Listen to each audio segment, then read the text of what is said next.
కుటుంబాలను దృష్టిలో పెట్టుకుని ఆరోగ్యశ్రీతో పాటుగా సీఎం రిలీఫ్ ఫండ్ను అందజేస్తున్న ఘనత సీఎం చంద్రబాబుకే దక్కుతుందని మంత్రి మండిపిల్లి రాంప్రసాద్ రెడ్డి అన్నారు.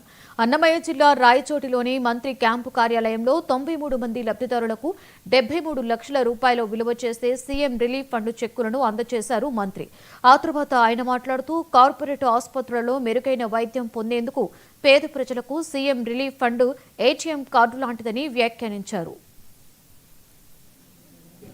తెలుగుదేశం పార్టీ కార్యాలయంలో సీఎంఆర్ఎఫ్ చెక్కులు పంపిణీ కార్యక్రమం చేయడం జరిగింది.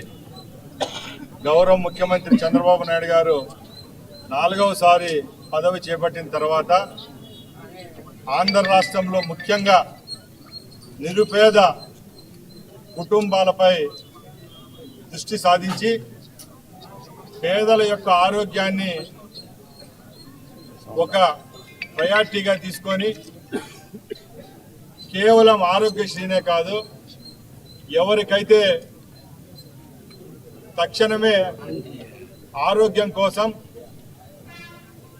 ప్రైవేట్ హాస్పిటల్కి వెళ్ళి ట్రీట్మెంట్ తీసుకుంటారో వాళ్ళ కోసం గతంలో మాదిరిగానే ఈ పర్యాయం కూడా chief minister relief fund programme ఏదైతే అది విజయవంతంగా చేపట్టడం జరుగుతూ ఉంది. దానిలో భాగంగానే మన నియోజకవర్గమైన రాయచోట్లో గతంలో ఎప్పుడూ లేని విధంగా ఈ ప్రభుత్వం ఏర్పాటైన 12 నెలల్లోనే 5,15,00,00,000 రూపాయలు శాంక్షన్ చేయడం జరిగింది.